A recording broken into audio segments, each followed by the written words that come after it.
Oi gente, eu sou a Ione do blog Minha Vida Literária. No vídeo de hoje eu trago a segunda parte das minhas leituras do mês de julho.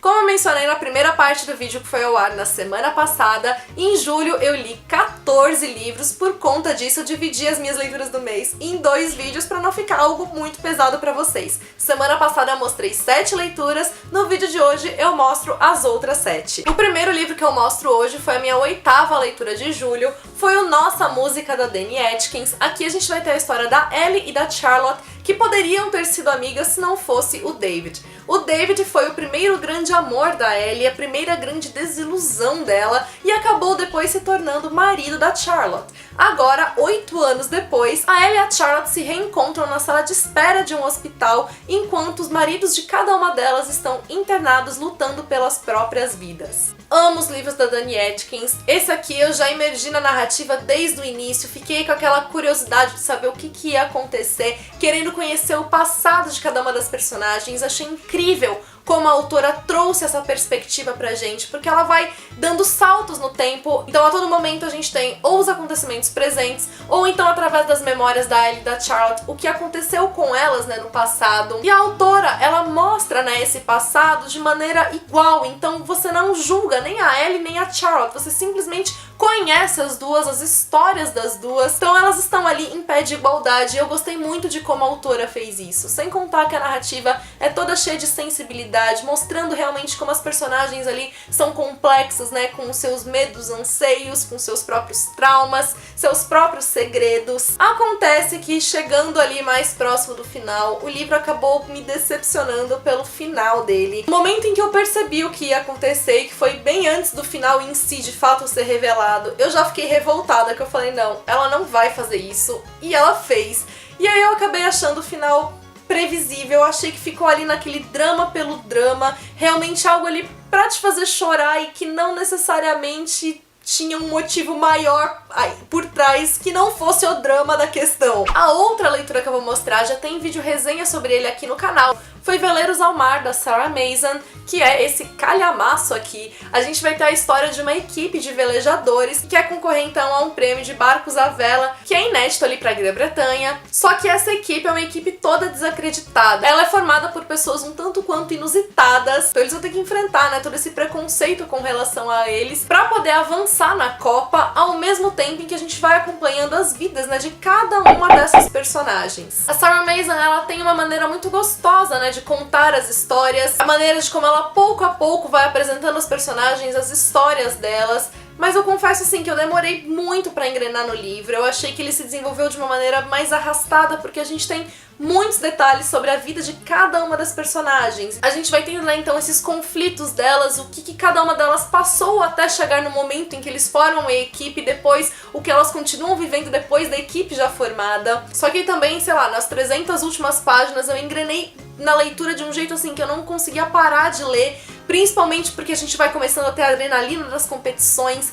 Essas cenas eram assim, realmente de tirar o fôlego, você ficava ali torcendo pelas personagens e mais que tudo, torcendo também pelas vidas pessoais delas, vendo como cada coisa aconteceria. O quinto e último Young Adult que eu li no mês de agosto foi Inventei Você, da Francesca Zappia. Aqui no caso a gente tem a história da Alex, que tá ali vivendo o último ano do ensino médio, tentando levar uma vida como uma adolescente qualquer. Porém, ela não é uma adolescente qualquer, ela é uma adolescente com esquizofrenia, que fica tentando esconder a própria doença, lutando para discernir o que é realidade do que é alucinação da parte dela. E uma das grandes questões é que ela acaba na escola se deparando com um garoto que, até onde ela sabia, simplesmente fazia parte de uma alucinação dela de quando ela era criança. Então, quando ela reencontra, ela não sabe se ele existe, se ele não existe. Ao mesmo tempo, ela passa a fazer amigos, passa a frequentar festas. O que eu gostei muito do livro foi que a narrativa dele ela é bastante leve, ela é bastante bem-humorada, apesar das questões que são trabalhadas aqui. A autora não só trabalhou essa questão da doença da personagem, como ela conseguiu inserir outros elementos na trama,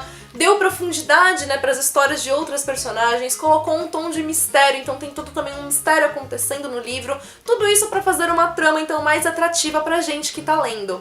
Eu gostei de como ela desmitificou aqui a doença, no sentido de que ela mostrou que a Alex é uma garota que precisa de ajuda em alguns aspectos, que precisa de tratamento em alguns aspectos, mas ela não colocou a esquizofrenia como algo assim de outro mundo. Fez a gente tirar aquela visão de ela é uma garota maluca. Não, ela é uma garota com uma doença, como poderia ser qualquer outra doença. Não tenho aqui conhecimento suficiente na doença pra saber se ela foi retratada de uma maneira verossímil ou não, mas como eu falei, eu gostei desse tom que ela deu, né, pra desmitificar, pra simplesmente trabalhar a esquizofrenia como uma doença, não algo de outro mundo. Livro que eu já tinha começado a ler mês passado, mas só agora eu de fato terminei, foi o Primo Basílio do Eça de Queiroz. Foi um livro que eu adorei. Aqui a gente vai ter então a história da Luísa, do Jorge, que são casados, fazem parte ali da elite de Portugal. E o Jorge vive viajando, então a Luísa fica muito tempo sozinha. E ela é uma leitora ávida dos romances, né, de folhetim. Então ela tem essa personalidade um tanto quanto ingênua e romântica, que fica fantasiando, né, com romances ideais. E aí quando ela recebe a visita do primo dela, né, que é o Primo Basílio, ela acaba, né, se apaixonando por ele. Passa até ali um caso extraconjugal. O que é sensacional no livro é como Eça de Queiroz, ele vai mostrando essa perspectiva da Luísa, que é toda romantizada e tudo mais, como ele também vai mostrando, por outro lado, a perspectiva do Basílio, que é um verdadeiro canalha, como ele consegue manipulá-la, e justamente porque ele sabe, né, desse espírito romântico dela. E mais do que tudo, as personagens principais aqui do livro são mulheres, né, que é a Luísa e a Juliana, que é a empregada, né, da casa. E a Juliana, por ser então a criada, por ela meio que ser tratada de qualquer jeito porque ela é criada, como ela é revoltada com aquilo e como ela acaba se aproveitando, né, desse caso extraconjugal. E aí a gente vai tendo esse embate entre elas, vai vendo como tudo vai se desenvolvendo, enfim. Foi um livro que me prendeu muito, que me fez querer matar o Basílio, porque eu odiei o personagem. E acabou me envolvendo muito mais do que eu imaginei que envolveria. Agora, se tem um livro pelo qual eu me apaixonei esse mês, que inclusive eu já fiz vídeo resenha sobre ele aqui no canal, foi A Casa do Lago, da Kate Morton. Aqui a gente tem a história da Sadie, que é uma investigadora da polícia, e aí enquanto ela está de licença na Cornualha, na casa do avô dela, ela acaba encontrando uma casa abandonada ali no meio do bosque e percebe que tem um tom de mistério ali naquela casa. Quando ela vai investigar, ela descobre que na década de 1930, 70 anos antes, aconteceu uma tragédia com a família que ali morava. Então uma criança desapareceu e o caso permaneceu sem resolução. Ela, como não resiste então ao mistério, resolve começar a investigar e vai entrar em contato com a Alice, que é uma senhora de 86 anos que escreve romances policiais e que pertence então a essa família ali da casa e que tinha só 16 anos quando tudo aconteceu. Só que a Alice não quer ser incomodada, não quer contato com esse assunto porque ela tem os seus próprios segredos e que ela não quer que ninguém descubra. O que eu achei incrível no livro foi a maneira como a autora consegue desenvolver as personagens com tanta complexidade, como ela vai mostrando pra gente acontecimentos do passado, do presente e do futuro se interligando, como estão interligadas as emoções de cada personagem. Então é um livro muito sensível nesse sentido. É um livro extremamente surpreendente, porque a todo momento a gente tem reviravoltas na história e o mistério consegue te fisgar do começo ao fim. A autora soube muito bem trabalhar então a trama, ligar um pontinho ao outro e fazer a gente ficar aqui amarrado a essa história que é muito complexa, justamente porque ela tem muitas personagens e acontecimentos envolvidos. Eu comecei a ler o livro de manhã, terminei de madrugada, porque eu realmente não conseguia abandonar a leitura. A penúltima leitura do mês foi um romance de época, delicinha de ser lido, uma leitura mais leve, bastante envolvente, que foi O Príncipe Corvo, de Elizabeth Hoyt, que foi lançado em julho pela editora Record. Agora em agosto tá saindo o segundo volume, que é O Príncipe Leopardo. Em setembro já sai O Príncipe Serpente, que finaliza então a trilogia dos príncipes. O livro, antes de tudo, leva esse título, né, O Príncipe Corvo, porque a cada início de capítulo a gente tem um trechinho de uma fábula que chama O Príncipe Corvo. Então a gente tem meio que duas histórias sendo contadas em uma. Aqui no caso, então, a protagonista, ela já é viúva há 5 anos, desde então ela ficou responsável pelas finanças ali da casa, e essas finanças estão indo de mal a pior, de forma que ela precisa procurar então um emprego para dar conta ali do sustento da casa.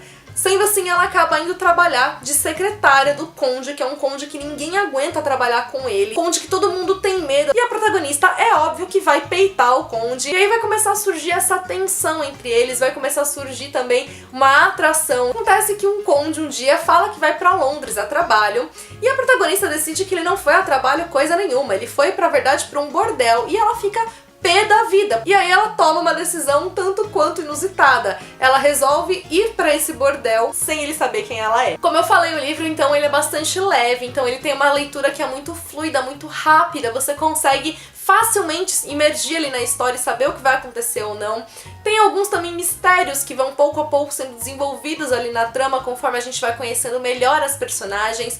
Tem esse tom então da paixão que é muito forte no enredo. As cenas eróticas aqui, elas são muito presentes. Eu achei que o final em si acabou ficando um pouco rápido demais, que alguns dos mistérios mais prometeram do que de fato revelaram, que na hora da revelação foi tudo assim muito rápido, mas apesar disso, como eu mencionei, então foi uma leitura muito gostosa de ser feita. E aí, minha última leitura do mês finalmente foi A Garota que Você Deixou Pra Trás, da Jojo Moyes, que foi o primeiro livro que eu li da minha TBR, da Maratona de Volta às Aulas. Aqui no caso a gente vai ter uma história que vai se dividir entre passado e presente. No passado a gente tem a história da Sophie, que tá vivendo ali na França em meio à Primeira Guerra Mundial. O marido dela já tá há 2 anos ali na batalha e ela ficou ali cuidando, né, do hotel da família. E a cidade que ela tá já foi tomada pelos alemães, então tá tudo extremamente complicado e tenso ali onde ela tá vivendo. Um dos únicos confortos que ela tem é o retrato que o marido dela pintou dela antes, né, disso tudo acontecer,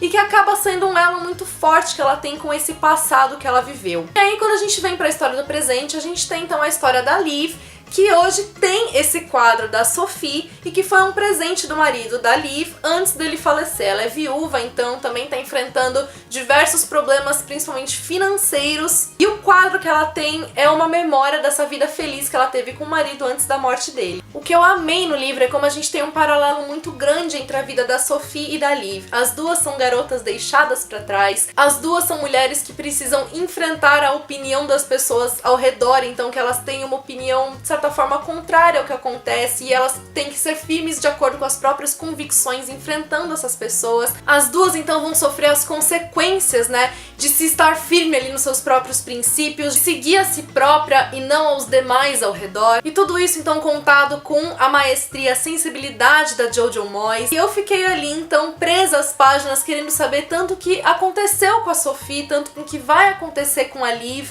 As primeiras 100 páginas são dedicadas apenas, né, à Sophie, a história dela. A história dela acaba tendo uma carga maior ali de intensidade, justamente porque se passa no meio da guerra e a gente vai vendo todos os horrores ali daquele período, aquilo vai causando uma angústia muito grande. Eu achei o final do livro extremamente emocionante, tanto por uma história quanto por outra. O livro não se tornou um dos meus favoritos da autora, que continuam sendo Como Eu Era Antes de Você e Baía da Esperança, mas ainda assim foi uma leitura que eu amei, que eu me encantei, que eu achei linda, principalmente pela maneira de como ela foi construída, com uma ligação tão forte entre as duas mulheres que viveram em períodos assim tão diferentes. Ufa, foram essas as minhas leituras do mês de julho. Se você ainda não viu, assista a primeira parte do vídeo mostrando os outros 7 livros que eu li. Deixem aqui nos comentários que livros vocês se interessaram, quais vocês já leram e qual a opinião de vocês. E se vocês ainda não me contaram no vídeo anterior, contem aqui pra mim então o que vocês leram em julho. Se vocês gostaram do vídeo, deixe curtir pra ajudar na divulgação. Se você é novo no canal, seja bem-vindo, aproveite pra se inscrever e ativar as notificações pra não perder nenhuma novidade. E não deixe também de me acompanhar nas demais redes sociais do Minha Vida Literária. Beijos a todos e até o próximo vídeo.